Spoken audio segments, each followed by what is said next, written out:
Saddle your horses, ghouls and gals, and get ready to defend the lady in the most honourable and chivalrous way imaginable, because today we're heading into the land of extreme classism, where the peasants might as well prepare their last will and testament from the age they turned 10. That's right, we're going through a brief history of Bretonnia.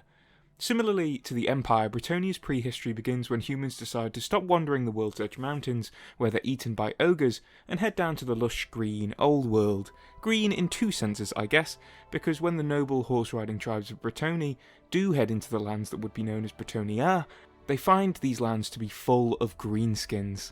They're also full of abandoned elven settlements, mostly broken up but still impressive, being left alone in the centuries following the War of the Beard. While fighting greenskins and trying to establish themselves as the supreme force in these lands, about 20 tribes emerge and dominate the Bretonnia, fighting among themselves as well as against the orcs for control of their land. Many great strongholds and castles are built in an attempt to hold on to these new territories, as the greenskin menace continuously seems to be one that can't be put down.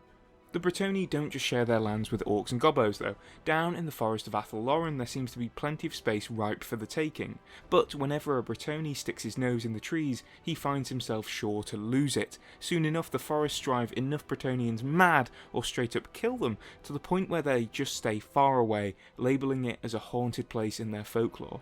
So far, things are looking pretty similar to the Empire, right? I mean, greenskins are being their usual rampaging selves, the humans are divided among warring tribes, waiting for someone to unite them. Yes, it's all quite familiar, except for the fact that the Empire has around a 1,000-year head start. Over 900 years before Giles le Breton makes his name, Sigmar had established the Empire and united the Umbrians with the other human tribes. This didn't inspire the Bretonnia to follow suit, but with the birth of the man-god gave way to other cults. Around 20 years later, the war goddess Myrmidia was born as a mortal woman who went on to forge a great Tilian empire that swept across the nations of modern-day Tilia, Estalia, the border princes, and even touched a bit of Bretonnia. The Myrmidian cult is the largest in the Old World, and while it might not remain the leading faith in Bretonnia forever, it is an influential one to the Bretonnia.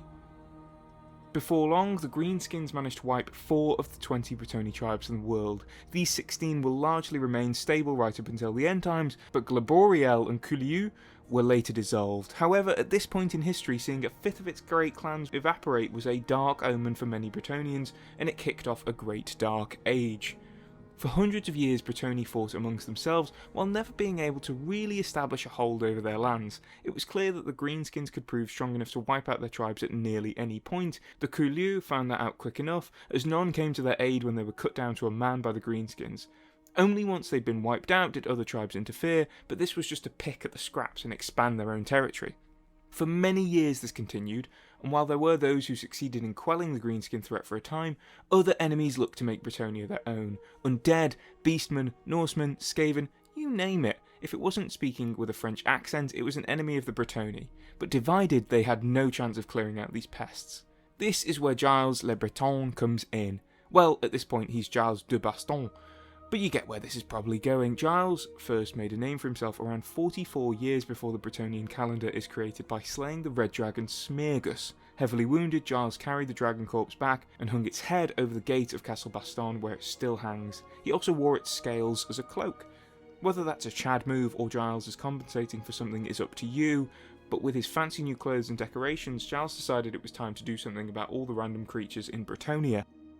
Through a marriage between Giles' sister and the Lord of Lyonesse, Theorulf, Baston and Lyonesse form an alliance ready to hold against untold numbers of greenskins pouring down from the mountains and forests. Giles' father is killed by them when trying to defend his lands, leading Giles to decide to take the fight to them. No more will he sit idly and wait to be attacked. Giles, Theorulf and Landuin de Mousselan join forces to fight the greenskins. Seeing the plight of our 3 noble knights, the Lady of the Lake blesses them, making Giles one of the first Grail Knights and his companions become the first Grail Companions. Giles and his army then set off to wipe the forces of evil from Bretonnia in what would become known as the 12 Great Battles. Facing off against greenskins, Skaven, undead beastmen and more, Giles' army won every single battle, gaining companions along the way until he was joined by 13 other lords of the Bretonnia people.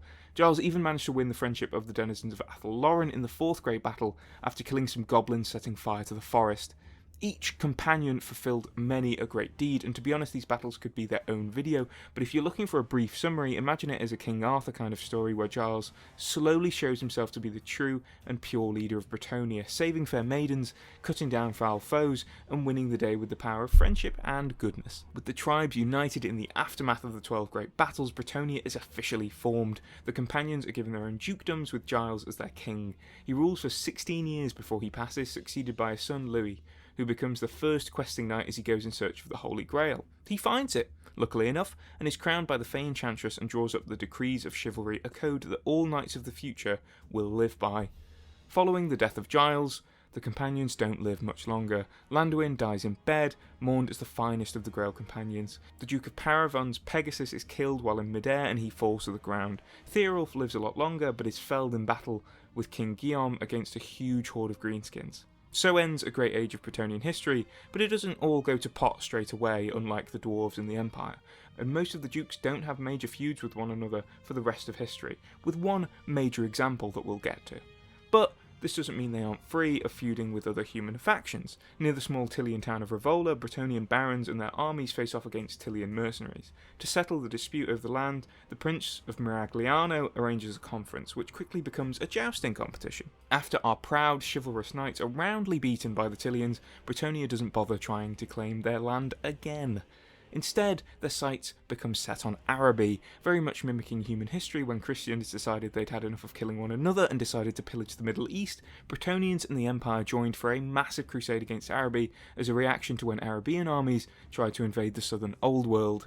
The Empire gave in after a few years, but the Bretonnians kept up these crusades for well over a century. During this period, they're also dealing with the usual orc raids, Norse invasions and whatnot. Peasants get a bit too big for their boots in the year 615 when a game of Smell the Gauntlet goes awry and start to revolt. As expected, they're crushed easily and mercilessly by the ruling classes. During this time, we also see the rise of the Red Duke, who terrorises Aquitaine. He is defeated by Louis the Righteous, but not before he's made his presence known. By the looks of it, Bretonnia is pretty tough to crack in battle. Even if raiders make a dent in the peasant population, who cares about them? Most of them end up slaughtered as soon as the knights come along, but if there's one thing the armies cannot beat, it is disease. The Red Pox ravages Bretonnia in the calendar year 835, bringing with it thousands of rat men looking to take advantage of the weakened nobility and lands.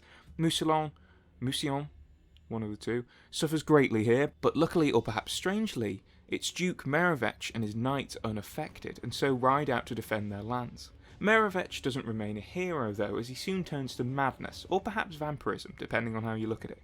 He slays the king after challenging him to a duel and drinks his blood. Mousillon is then invaded, never truly recovering and falling into poverty. But in 300 years' time, the biggest pig in the duchy is born, so there's that. The Red Duke rises again soon after, but is defeated once more and forced to retreat into the forest of Chalons. More invasions come Bretonnia's way in the form of Rakarth, the Beastmaster, which is followed by a huge chaos horde of Nurgle and Khorne that manage to slay King Louis the Brave. All seems lost until a mysterious woman in armour slays the Chaos Lord in combat. The new young king names Réponse de Lyonesse, the Duchess of Lyonesse. From an era of plague and illness, we enter one of errantry. An errantry war is basically a big conflict decided on by the King of Bretonnia involving all knights errant and promising them the chance to raise their status in society. This understandably makes young knights quite eager, and so these are quite zealous wars. The first one begins when Louen Orcslayer calls upon his young knights to smash orc and goblin tribes on the Bretonnian borders. Even if Louen Orcslayer was concerned with greenskins, the issues of Mousillon, chaos and the undead are still a constant problem. The Duke of Mousillon claims that he has the real Holy Grail and kidnaps the Fey Enchantress, leading to the castle being besieged. Luckily for those sieging Mousillon, the Red Pox returns. It kills many on both sides, but leaves the defenders absolutely shattered. The attackers walk in unopposed, finding the Duke and his consort slain by unknown means. No new Duke is appointed in Mousillon at this point, and the king considers it just lost. We do see some pretty famous battles during this era, such as the Siege of Coron, where Imric of Caledor helped Bretonnia fight off Beastman hordes. The Battle of the Tides was the largest battle on Bretonnian shores, where the navy soundly defeated pirates that had been dragged near Bretonnia by freak storms. The Crusade of Blood saw Hellebron land on the shores of Bretonnia, making a brief stop to fill up her blood cauldrons before moving on to the Border Princes and the Badlands. After the siege of Couronne, Malekith noted that the High Elves and Bretonnians were getting a bit too buddy-buddy and sent some Dark Elves to go punish the human realms, rampaging across Bretonnia's north coast and seeing its grandest ports ruined. The errantry wars against the Greenskins continue even with all this going on, with the largest taking place in King Charlin's reign. It's not really worth diving into all the errantry conflicts, as they can be summed up to Bretonnian knights going far away to fight and Greenskins pillaging their homes in the meantime.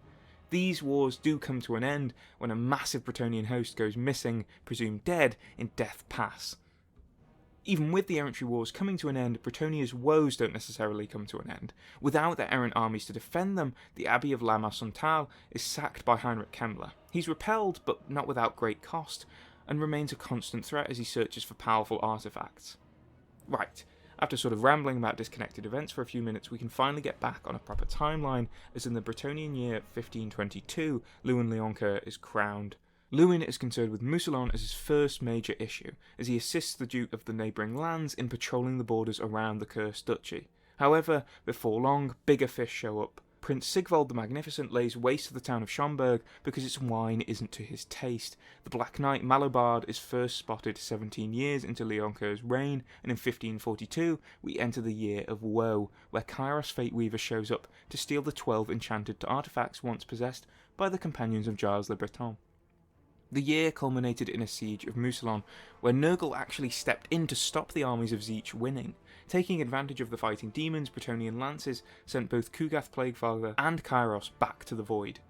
While Louen is off dealing with the invading demons, Malobard has been working in the background, gathering knights to his cause and positioning himself to be the new Duke of Mousillon. He arrives unbidden at a battle between Bretonnia and the Norscan raiders, but leaves halfway through, allowing many knights to be cut down in the process. This catches Lowen's eye, and he finally decides to deal with the Black Knight. But in a twist straight out of a Spanish soap opera, it's revealed that Malobard is actually Lowen's bastard son. The Black Knight doesn't just want the seat of Mousillon, he wants the throne and challenges Louen for it in the end times. While the rest of the world is stopping endless tides of rats and chaos, Bretonnia is lost in a civil war. Eventually, just in time to arrive at the siege of Altdorf, Louen slays Malobard. And there you have it. Bretonnia pretty much from start to finish, from Giles to Louen. Their history isn't as long as the Empire's, but it is absolutely packed with stuff, and not all of it is connected, as you've probably seen. From peasant revolts to enemies all around, essentially it's a French twist on Arthurian lore with the Lady of the Lake, chivalrous knights and more, but with that classic Warhammer flair of life sucking for everyone because there are about 15 different horrors waiting to kill you as soon as you step outside of your house. Which faction's history is next? Do let me know, and I'll be seeing you again soon.